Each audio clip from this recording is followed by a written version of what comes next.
Tere kõigile, eetris on nädala uudised. Kas Ühendkuningriik üritab Trumpi meeldida alustama kolmandat maailmasõda? Eelmisel pühapäeval Euroopa liidrite julgeoleku tippkohtumisel Washingtoni rahuplaanile alternatiivse rahuplaani leidmiseks teatas Ühendkuningriigi peaminister Keir Starmer soovijate koalitsioonist, et tugevdada jõupingutusi Kiievi toetamiseks. Starmer ütles, et loodab, et see koalitsioon saab Trumpi Valge Maja toetuse ja juhi rolli. Oleme täna ajaloo ristteel, ütles Starmer pärast 18 juhi tippkohtumist, mille hulgas oli ka Ukraina president Volodymyr Zelenski. Starmer avalikustas 4-punktilise kokkulepitud rahuplaani, kuigi USA ei nõustunud sellega. Hoida sõjalist abi Ukrainasse ja suurendada jätkuvalt majanduslikku survet Venemaale. Et iga kestev rahu peab tagama Ukraina suveräänsuse ja julgeoleku ning Ukraina peab olema kohal kõikidel rahuläbirääkimistel. Rahu kokkuleppe korral tugevdada Ukraina kaitsevõimet, et hoida ära igasugune tulevane sissetung, arendada välja tahteliste koalitsioon, et kaitsta Ukrainas lepingut ja tagada pärast seda rahu. Trumpi administratsioon koostab plaane loobuda mõnedest sanktsioonidest Venemaa ja Kremli ametnike vastu, vahendab Reuters esmaspäeval, pakkudes värskeid üksikasju selle kohta, kuidas piirangute leevendamine võib välja näha. Valge Maja on vähemalt viimase nädala jooksul seda võimalust meediale õrritanud, pidades kahepoolse dialoogi istungil Venemaa esindajatega Riyadis ja Istanbulis, kuid see on esimene teadaolev kord, kui konkreetsete plaanide koostamiseks on antud korraldus. Valge Maja on palunud riigi- ja rahandusosakonnal koostada sanktsioonide nimekiri, mida USA ametnikud saaksid lähipäevil Venemaa esindajatega arutada osana administratsiooni laiaulatuslikest läbirääkimistest Moskvaga diplomaatiliste ja majandussuhete parandamisele, ütlesid allikad. Sanktsioonibürood koostavad praegu ettepanekud sanktsioonide tühistamiseks valitud üksustele ja üksikisikutele, sealhulgas mõnedele Venemaa oligarhidele, jätkab Reuters. Esmaspäeva õhtul teatas Bloomberg, et USA on katkestanud igasuguse sõjalise abi andmise Ukrainale keset avalikku tüli Zelenskiga. President Donald Trump andis korralduse peatada kogu Ukrainale antav sõjaline abi, muutes Volodymyr Zelenskile tuliseks vaid mõni päev pärast seda, kui Ukraina presidendi ovaalkabinetis toimunud õhkutõus seadis kahtluse alla tema riigi kõige olulisema liitlase toetuse, kirjutab väljaanne murrangulises loos. USA peatas kogu praeguse sõjalise abi andmise Ukrainale, kuni Trump otsustab, et riigi liidrid näitavad üles heausklikku pühendumust rahule, ütles Kaitseministeeriumi kõrgametnik, kes palus eraviisiliste arutelude arutamisel end mitte tuvastada, lisas Bloomberg. Praegu on see ainult tavaline anonüümne ametnik ja kuigi see võib olla ennatlik, kuna toimuvad koosolekud, mis mõtlevad seiskumist, näib kindlasti, et asjad liiguvad just sinna.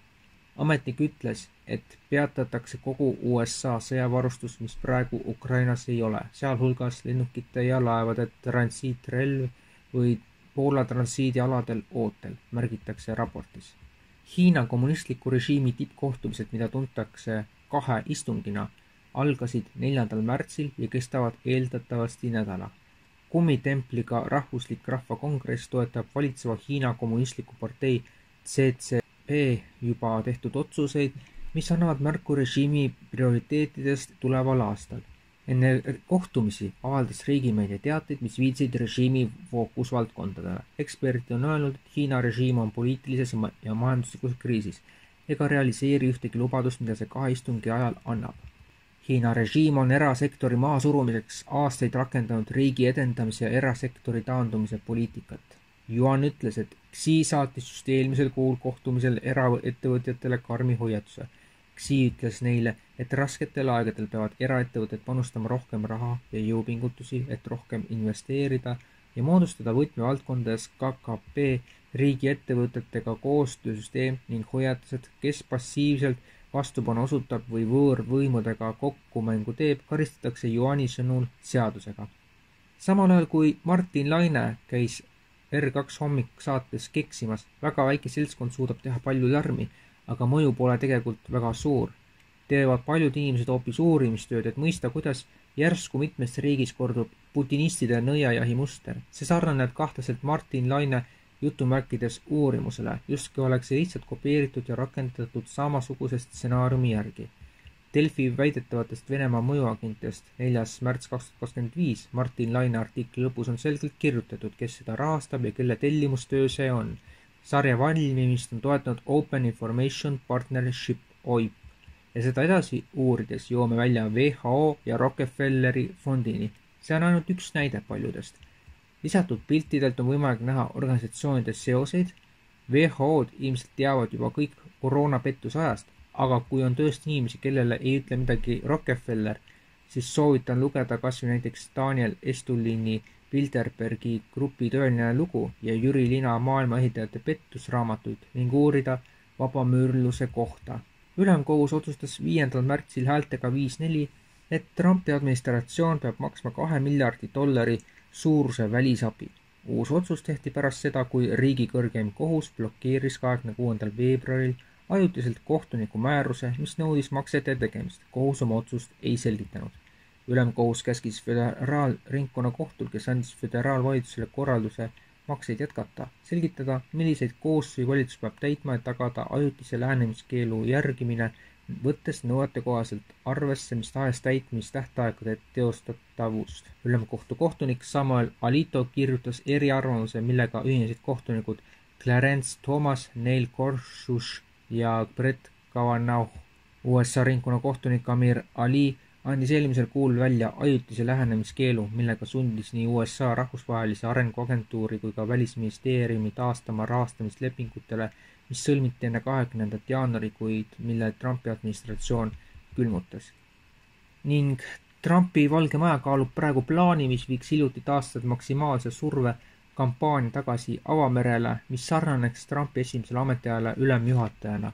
See tähendaks, et USA mereväe laevad peatavad ja kontrollivad merd läbivaid Iraani naftalaevu rahvusvahelise mehhanismi alusel, mille eesmärk on takistada massihävitusrelvade levikut, teadsid Reutersi allikad. Seda oli mõnikord tehtud ka Bideni ajal.